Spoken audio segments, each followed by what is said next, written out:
Welcome back to another technical deep dive here in the debug zone. Today we're tackling a big question and breaking it down with insights from other users.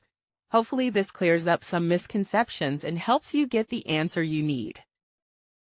So buckle up, stay a little curious, and let's jump right in.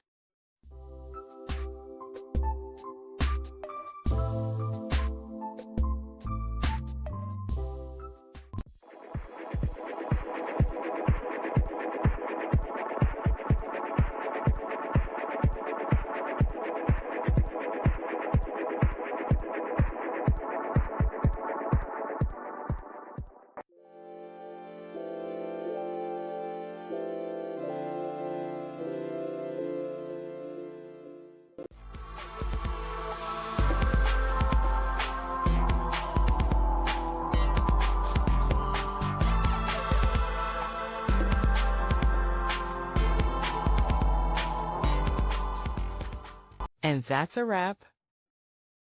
I hope you found the answer you were looking for. If you did, take a second to hit that subscribe button. It really helps out. And let me know in the comments which solution worked best for you. See you next time in the debug zone.